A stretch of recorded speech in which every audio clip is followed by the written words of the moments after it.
بسم اللہ الرحمن الرحیم۔ السلام علیکم ورحمۃ اللہ وبرکاتہ۔ پیارے ناظرین، آج ہم رسول اللہ صلی اللہ علیہ وسلم کی ایک ایسے عظیم حدیث پر غور کریں گے جو ہمارے دور کے حالات پر بالکل صادق آتی ہے۔ یہ حدیث ہمیں بتاتی ہے کہ انسان کے لیے سب سے بڑا خطرہ ہمیشہ غربت نہیں ہوتا، بلکہ کبھی کبھی دولت کی فراوانی بھی بہت بڑی آزمائش بن جاتی ہے۔ حضرت ابو درداء رضی اللہ تعالیٰ عنہ بیان کرتے ہیں کہ ایک دن صحابہ کرام آپس میں فقر اور غربت کے بارے میں گفتگو کر رہے تھے۔ انہیں اس بات کی فکر تھی کہ کہیں وہ تنگ دستی کا شکار نہ ہو جائے۔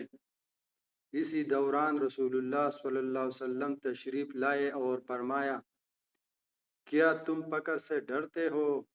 قسم ہے اس ذات کی جس کے بارے میں میری جان ہے، تم پر دنیا اس قدر برسائی جائے گی کہ لوگوں کے دل اسی کی طرف مائل ہو جائیں گے، اور اللہ کی قسم میں تمہیں ایسی روشن شریعت پر چھوڑ کر جا رہا ہوں جس کے رات اور دن برابر ہے۔ ناظرین، اس حدیث کے الفاظ بہت گہرا پیغام رکھتے ہیں۔ صحابہ کرام غربت سے ڈر رہے تھے، لیکن رسول اللہ صلی اللہ علیہ وسلم نے انہیں بتایا کہ ایک وقت ایسا بھی آئے گا جب مسلمانوں کے پاس دنیا کی نعمتوں کی کمی نہیں ہوگی، مگر اسی دنیا کی محبت بہت سے لوگوں کو اللہ سے دور کر دے گی۔ آج اگر ہم اپنے ارد گرد نظر ڈالیں تو ہمیں یہی منظر دکھائی دیتا ہے۔ لوگوں کے پاس پہلے سے زیادہ سہولیات ہے، لیکن دلوں کا سکون کم ہو جاتا ہے۔ دولت بڑھ رہی ہے، مگر عبادت کا شوق کم ہو رہا ہے۔ مصروفیات بڑھ رہی ہے، مگر قرآن کے لیے وقت کم ہوتا جا رہا ہے۔ اسلام نے کبھی مال کمانے سے منع نہیں کیا۔ اسلام تو حلال روزی کو عبادت قرار دیتا ہے، لیکن اسلام یہ بھی سکھاتا ہے کہ مال ہمارے ہاتھ میں ہونا چاہیے، ہمارے دل میں نہیں۔ جب دنیا انسان کے دل میں جگہ بنا لیتی ہے تو پھر نماز بوجھ لگنے لگتی ہے، قرآن کی تلاوت کم ہو جاتی ہے، والدین کے حقوق بھلا دیے جاتے ہیں، اور آخرت کی تیاری پیچھے رہ جاتی ہے۔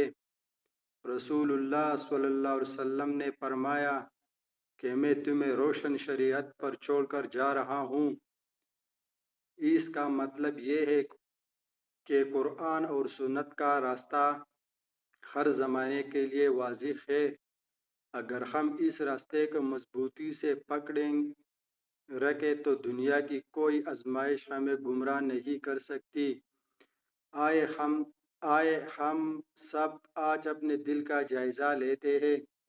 کیا ہماری پہلی ترجیح اللہ کی رضا ہے؟ کیا ہم 5 وقت کے نماز کی پابندی کرتے ہیں؟ کیا ہم اپنی کمائی میں حلال اور حرام کا خیال رکھتے ہیں؟ کیا ہم روزانہ قرآن پڑھنے کی کوشش کرتے ہیں؟ اگر ان سوالوں کے جواب کمزور ہے تو یہی وقت ہے کہ ہم اپنی زندگی بدلنے کا فیصلہ کریں۔ یاد رکھیں، دنیا چند دن کی ہے، لیکن آخرت ہمیشہ کی ہے۔ عقل مند وہ ہے جو دنیا کو آخرت کی کھیتی بنائے، نہ کہ اپنی آخرت کو دنیا کے لیے قربان کر دے۔ اللہ تعالیٰ سے دعا ہے کہ وہ ہمارے دلوں کو دنیا کی بے جا محبت سے محفوظ رکھے، ہمیں قرآن و سنت پر عمل کرنے کی توفیق عطا فرمائے، اور رسول اللہ صلی اللہ علیہ وسلم کی روشن شریعت پر ثابت قدم رکھے۔ آمین یا رب العالمین۔ اگر آپ کو یہ بیان پسند آیا ہو تو ویڈیو کو لائک کرے، اپنے عزیزوں کے ساتھ شیئر کرے، اور ایسے ہی ایمانی افروز اسلامی بیانات سننے کے لیے ہمارے چینل کو ضرور سبسکرائب کرے۔ السلام علیکم ورحمۃ اللہ وبرکاتہ۔